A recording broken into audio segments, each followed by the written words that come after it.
Students, तो हम लोग एमपी सेट का क्वेश्चन पेपर डिस्कस कर रहे थे नेक्स्ट लेक्चर में। सो आई होप आप लोगों ने प्रीवियस वाला जो लेक्चर था उसको देख लिया होगा, जिस पे हम लोगों ने ये क्वेश्चन पेपर स्टार्ट किया था। सो चलो इसके आगे के जो क्वेश्चंस थे उनका हम लोग अब डिस्कस करते हैं। ओके, अगर आपको कोई भी प्रॉब्लम आती है किसी भी क्वेश्चन में तो आप लोग मैसेज कर सकते हैं, ठीक है। सो फर्स्ट क्वेश्चन है, a city remove water from a river, then discharge it as wastewater back into the same river. This is example of। तो एक कोई सिटी है, वो पहले एक रिवर से वाटर लेती है, उसके बाद में उसको डिस्चार्ज करती है।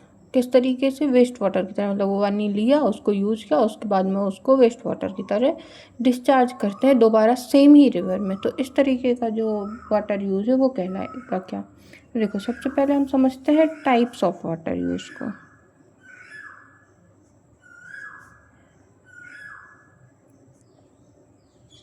Types of water use,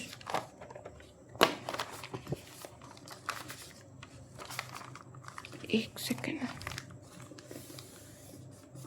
so water जो होता है वो यूज होता है हमारा इन stream, of stream, consumptive and non consumptive. ये जो दिए हुए हैं ये सारे ऑप्शन हमारे वाटर यूज के हैं। अब जो इन स्ट्रीम वाटर यूज होता है उसका क्या मतलब होता है कि water remains in the river या सोर्स।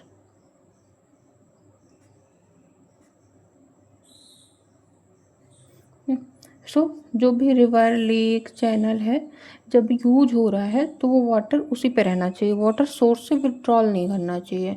अगर विड्रॉ नहीं कर रहा है तो वो होता है इन स्ट्रीम वाटर यूज। जैसे नेविगेशन के लिए हो गया, हाइड्रो इलेक्ट्रिक पावर जनरेशन हो गया, फिशरीज के लिए हो गया, तो वाटर जिस सोर्स पे है वहीं पे रहता है, तो वो हो गया इन stream water use. Of stream water use, of stream होता है कि वाटर को विड्रॉ कर लिया गया है फ्रॉम द सोर्स और फिर उसके बाद में रिटर्न किया जा रहा है जो इनिशियल विड्रॉ किया गया था उसको।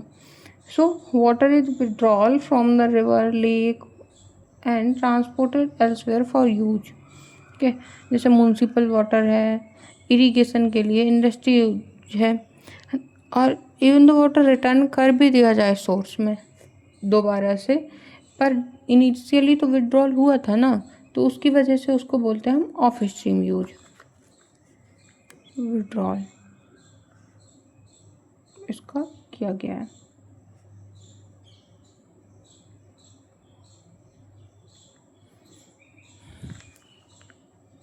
From source, okay, so source से इसको विड्रॉ कर लिया गया है, वो होता है हमारा of stream water use. Okay, next है कंजम्पटिव वाटर यूज। कंजम्पटिव क्या होता है कि वाटर विड्रॉ तो किया गया बट रिटर्न नहीं किया गया है टू द इमीडिएट सोर्स। जैसे कि हमारा होता है इरिगेशन में, इरिगेशन में जब हम वाटर विड्रॉ कर लेते हैं तो दोबारा उसी सोर्स पे नहीं भेजते हैं ना, तो वो होता है हमारा consumptive use. So water withdraw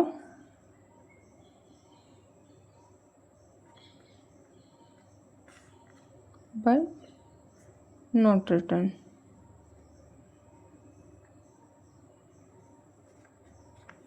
withdraw तो किया है बट रिटर्न नहीं किया है, तो उसको बोलते हैं कंजम्पटिव।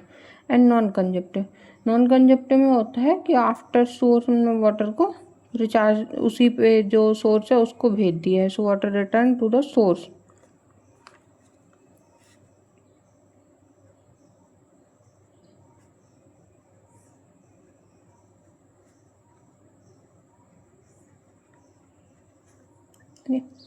सो अब जो हमारा क्वेश्चन है उस पर क्या है, a city removes water from a river. तो जिस मूवमेंट पे वाटर रिमूव हुआ रिवर से, तो उसी टाइम पे वो क्या बन गया, of stream. Okay, so water हमारा जैसे ही रिमेन उससे रिमूव किया गया और फिर दोबारा उसको दे दिया गया, बट क्या उसका जो वेस्ट वाटर था वो एज इट इज दिया या चेंज होके दिया? तो चेंज होके दिया, क्योंकि वेस्ट वाटर दिया है। तो भले ही वो वेस्ट वाटर दोबारा हमने लेट रिटर्न कर दिया है उसको, बट वो क्लासिफिकेशन को चेंज नहीं करेगा, वो हमारा होगा of stream water use. Okay, next question देखते हैं। सो इन स्ट्रीम में हो गया वाटर उसी पे रहना चाहिए, ऑफ स्ट्रीम में हो गया कि वाटर रिमूव होना चाहिए, उसके बाद में उसको यूज होना चाहिए। कंजम्पटिव में हो गया कि वाटर कंज्यूम हो जाना चाहिए थोड़ा बहुत, एंड नॉन कंजम्पटिव में होगा कि वाटर डायरेक्ट रिटर्न कर देना चाहिए। ओके, सो आई होप अभी क्लियर होगा। Next question, suppose the mean temperature at the surface 27 degree and the temperature of tropopause at altitude 70 kilometer is minus 80 degrees Celsius, then the value of lapse rate will be approximately given to us. So जब हमारा जो mean temperature है at the surface वो कितना है 27 degree Celsius, और जैसे ही हम ट्रोपोपॉज पे जाते हैं जहाँ अल्टीट्यूड 17 किलोमीटर है वहाँ पे टेम्परेचर -80 डिग्री सेल्सियस हो जाता है। तो लैप्स रेट की वैल्यू अप्रॉक्सीमेटली क्या होगी? अब लैप्स रेट होता क्या है? टेम्परेचर डिक्रीज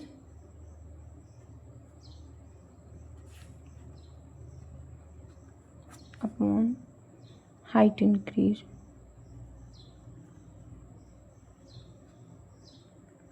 ओके, और यूजुअली डिग्री सेल्सियस पर किलोमीटर होता है। तो ये किस तरीके से पार्टिसिपेट भाग देना ये तो आपको भी समझ आ गया होगी, डिग्री सेल्सियस पर किलोमीटर है ना ऐसे।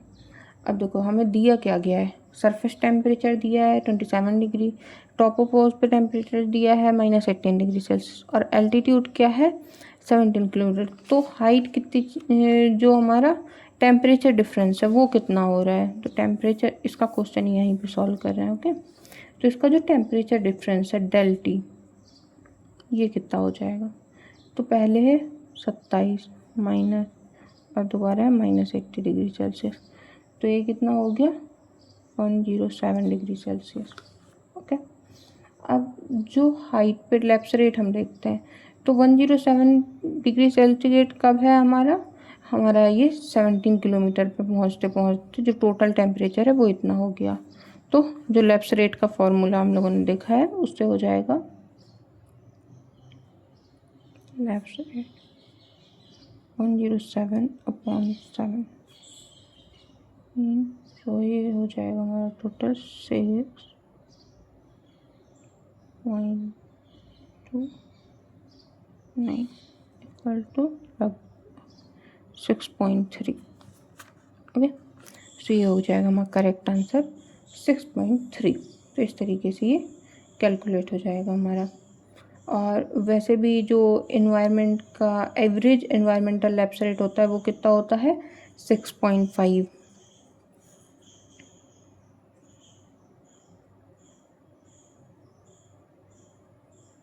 ये क्वेश्चन भी आया था एक बार।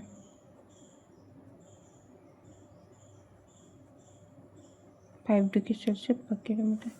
एंड जो ड्राई एडियाबेटिक लैप्स रेट होता है 9 का ड्राई एडियाबेटिक लैप्स रेट ये होगा 9.8 डिग्री सेल्सियस। एंड जो मॉइस्ट एडियाबेटिक लैप्स रेट है वो कितना होता है 4 to 7 degree Celsius.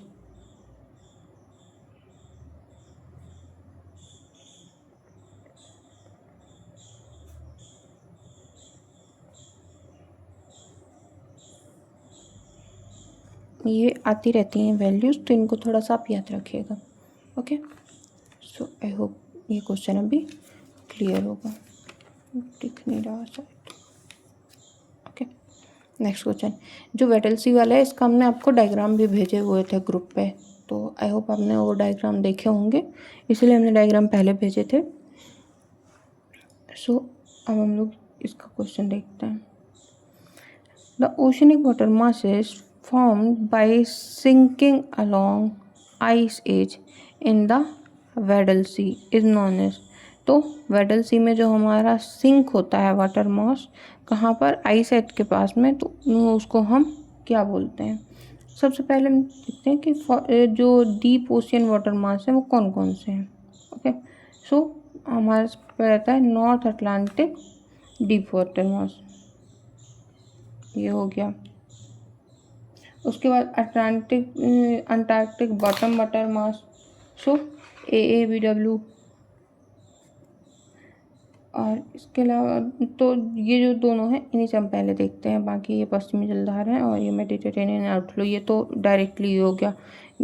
Deep water देखना है हमें तो यही दो इस पे दिए हुए हैं, एक तो अंटार्कटिक बॉटम वाटर और एक नॉर्थ अटलांटिक डीप वाटर। सो जो नॉर्थ अटलांटिक डीप वाटर है ये मेनली कहाँ पे फॉर्म होता है?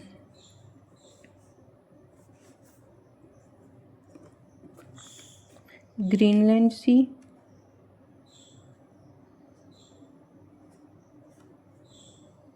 नॉर्वेजियन सी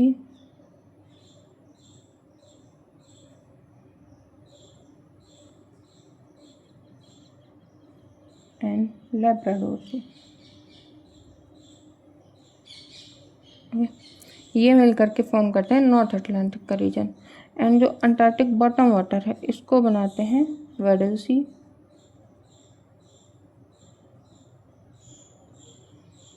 एंड रॉस सी। और ये डेंसेस्ट वाटर मास, जो मेजर वाटर मास है उसमें है वर्ल्ड ओशियन का, तो ये डेंसेस्ट है, मतलब इसकी जो डेंसिटी है वो सबसे हाईएस्ट है। ओके, अब वेडल सी कैसे फॉर्म करता है?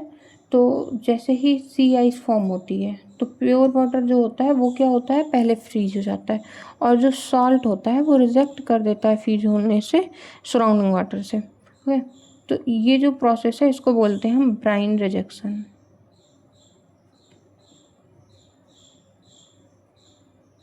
Bryan rejection. अब ब्राइन रिजेक्शन में जैसे जैसे सैलिनिटी इंक्रीज करेगी तो जो डेंसिटी है वो भी इंक्रीज करेगी, वाटर है वो हैवी हो जाएगा और सिंक हो जाएगा द ओशन फ्लोर, तो सिंक होने लगेगा। और इसकी वजह से क्या होगा, extremely cold and dense water mass form होगा। ओके, सो जो वेडल सी उसकी वजह से कौन सा फॉर्म होता है, अंटार्कटिक होता है हमारा, AABW होता है।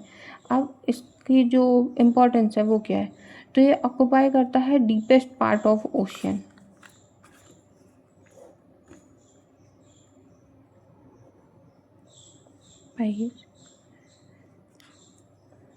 Deepest part of the ocean.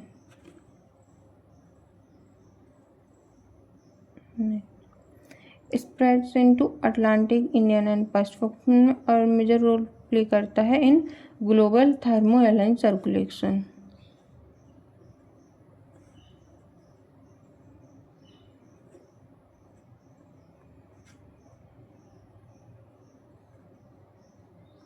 Okay, तो आई होप आपको ये क्लियर हो गया होगा कि डीप वाटर मासेस होते क्या हैं। अब इसके बाद में हमने इसका एक डायग्राम भी भेजा हुआ है ग्रुप पे, अगर आपको फिर भी समझ नहीं आता है तो आपको भी बताना है, हम आपको डायग्राम के थ्रू इसको एक्सप्लेन कर देंगे। ओके, नेक्स्ट क्वेश्चन देखते हैं।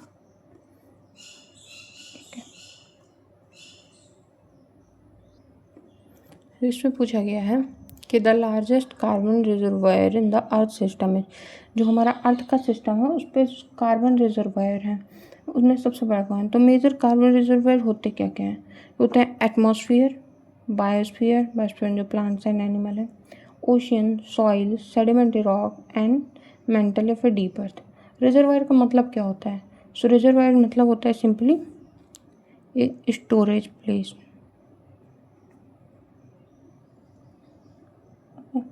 जहाँ पे कार्बन क्या है वो कुछ पीरियड ऑफ टाइम के लिए किसी जगह पे रह सके, उसको हम बोलते हैं रिजर्वायर। तो जो इसका रिजर्वायर है ये सबसे ज़्यादा होता है हमारा जो इनऑर्गेनिक कार्बन है, सेडिमेंट्री रॉक। किस तरीके से होगा सेडिमेंट्री रॉक में सबसे ज़्यादा? इसकी वैल्यूज़ अगर आपको देखनी है तो हम ग्रुप पे भेज देंगे, क्योंकि आई थिंक ये कोई काम की है नहीं वैल्यूज़। ओके, जैसे एटमॉस्फेयर में जो कार्बन है वो कितना गीगाटन होगा, तो अप्रोक्स 870 होगा, वेजिटेशन में है तो 450 to 650 होगा, इस तरीके से। ओके, सो जो सेडिमेंट्री रॉक्स है वो डोमिनेट क्यों करती है? तो ओवर द जियोलॉजिकल टाइम जो मैराइन ऑर्गेनिज्म है वो प्रोड्यूस करते हैं सेल और स्केलेटन को, और ये एक्यूमुलेट कहाँ होते हैं? कार्बोनेट सेडिमेंट्स में।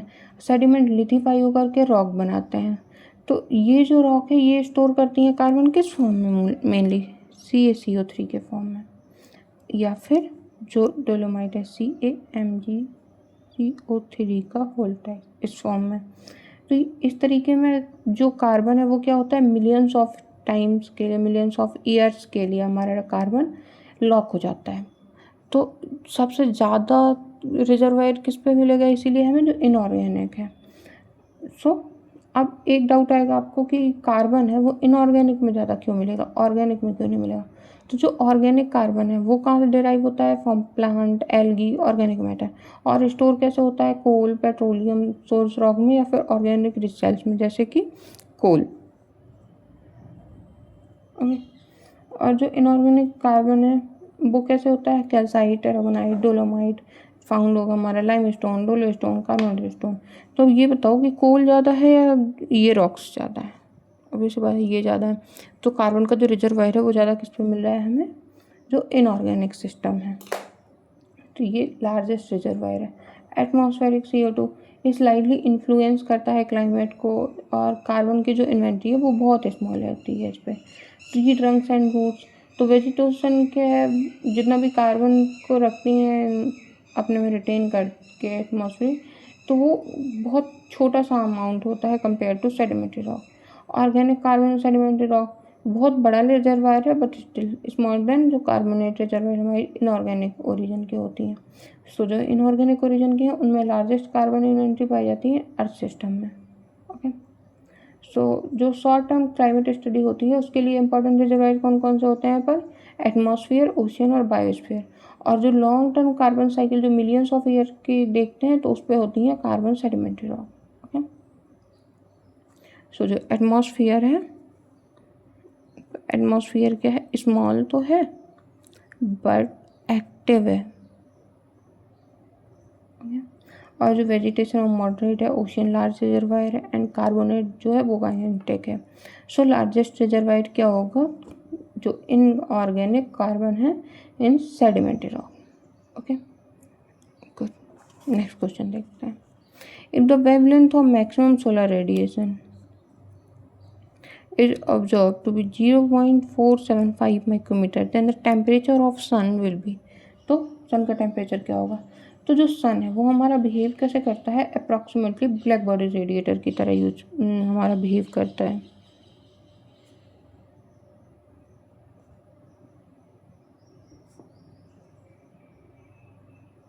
ब्लैक बॉडी रेडिएटर की तरह हमारा जो सन है वो यूज करता है।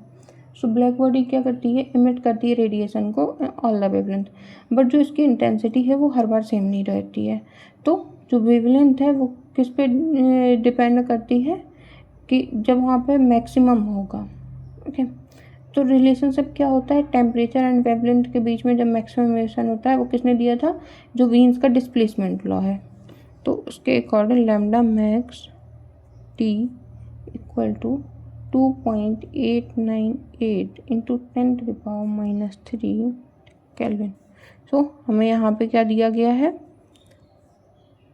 जब हमारा जो मैक्सिमम सोलर एमिशन है वो है इतना, तो हमें क्या कैलकुलेट करना है, जो हमारा टेम्परेचर दिया गया है, क्योंकि जो सोलर मैक्सिमम एमिशन है वो हमारा लैम्डा मैक्स हो गया, टेम्परेचर निकालना है। तो टेम्परेचर 2.898 इंटू 10⁻³ एंड इसको अगर हम इस तरीके से लिखें तो हम क्या लिख सकते हैं, 0.475।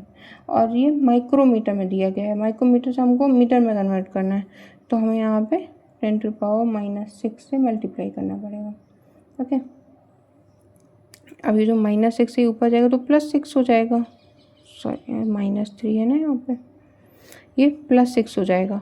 तो +6 -3 इक्वल टू प्लस का 3, और इन दोनों को जब हम डिवाइड करेंगे तो ये लगभग कितना पहुँच जाएगा, 6.10 इंटू 10⁻³ या फिर 6100। ओके। तो ये हो गया। अब जब हम एग्ज़ाम पे कैलकुलेट कर रहे हैं तो एग्ज़ाम पे हम 2.898 रख के कैलकुलेट नहीं करेंगे, क्योंकि वो ना कैलकुलेशन थोड़ी सी टफ हो जाती है। तो जब हम एग्ज़ाम टाइम पे कैलकुलेट कर रहे होते हैं तो हम वहाँ पर 900 से करके कैलकुलेट कर लेते हैं। 2900 अपॉन 0.475 इसको कैलकुलेट करेंगे तो ये लगभग आ जाएगा हमारा 61 के आगे कुछ आएगा 05 ऐसा कुछ आएगा। तो उससे हमें ये ऑप्शन पता चल जाएगा, क्योंकि इतने क्लोज तो ऑप्शन हमारे देते नहीं हैं, और अगर इतने क्लोज आते हैं तो फिर हमें पूरा एज इट इज़ करना पड़ेगा। ओके, सो ये हमें लगता है अभी आपको समझ आ गया। सो जो वीन्स का डिस्प्लेसमेंट लॉ है वो आपको याद रखना है कि लैम्डा मैक्स इंटू टी, जिसमें लैम्डा मैक्स माइक्रोमीटर में है और टी टेम्परेचर केल्विन में दिया होता है, उसके बराबर इतना होता है। Okay, good. Next, so suppose करना है जो हाइड्रोलिक कंडक्टिविटी है किसी सैंड की वो कितनी है 10 फीट पर डे है, और जो हाइड्रोलिक ग्रेडियंट है वो है 0.25। तो पोरोसिटी है वो है 0.25। तो जो ग्राउंड वाटर वेलोसिटी है सैंड की वो क्या होगी, तो ग्राउंड वाटर वेलोसिटी या फिर रियल जो हमारी पोरोसिटी है या फिर जो सीपेज पोरोसिटी है उसके बारे में पूछा गया है। सो सबसे पहले तो हम यहाँ पे निकालेंगे कि जो पोरोसिटी के लिए हमारा क्यू की वैल्यू पहले फाइंड आउट करनी पड़ेगी हमें, जो डार्सी वेलोसिटी है। ठीक है, सो डार्सी लॉ क्या होता है, क्यू इक्वल टू के, जहाँ क्यू है डार्सी वेलोसिटी, के होती है हाइड्रोलिक कंडक्टिविटी एंड आई होता है hydraulic gradient. So hydraulic conductivity and hydraulic gradient तो हमें दिया गया है, तो Q equal to 10 feet per day hydraulic conductivity and hydraulic gradient है 0.025। तो Q equal to 0.25 feet per day आ गया हमारा। अब जो पोरोसिटी है तो एक्चुअल जो वाटर, ये क्या होगा, ये तो डार्सी वेलोसिटी हो गई, ग्राउंड वाटर वेलोसिटी नहीं। जो एक्चुअल ग्राउंड वाटर वेलोसिटी है वो को हम क्या करते हैं, वो क्या होगी, जो पोर स्पेस है, पोर स्पेस से पता चलेगी कि कितना पोर स्पेस है तो वहाँ पे वेलोसिटी कितनी होगी। तो जो सीपेज वेलोसिटी होती है न्यू, सीपेज वेलोसिटी इक्वल टू होता है Q upon Darcy velocity upon porosity. Porosity यहाँ पे डार्सी वेलोसिटी कितनी 0.25, और जो पोरोसिटी दी हुई है ये क्या है 0.25। तो ये दोनों क्रॉस हो जाएंगे, इक्वल टू बचेगा हमारा 1 फीट पर डे। अब यूनिट चेंज क्यों नहीं हुई इसके बाद में, क्योंकि जो पोरोसिटी है उसकी कोई यूनिट ही नहीं है। सो 1 फीट पर डे। सो आपका आंसर क्या आ जाएगा, आंसर आ जाएगा हमारा बी। सीपेज वेलोसिटी क्या होती है, ये होती है Darcy velocity upon porosity. So I hope आपको यहाँ तक समझ आ गया होगा सारे क्वेश्चंस। सो इसके आगे के जो क्वेश्चन है उनको हम लोग नेक्स्ट लेक्चर में करते हैं। आई होप आपको सारे क्वेश्चन अभी तक क्लियर रहे होंगे। ओके,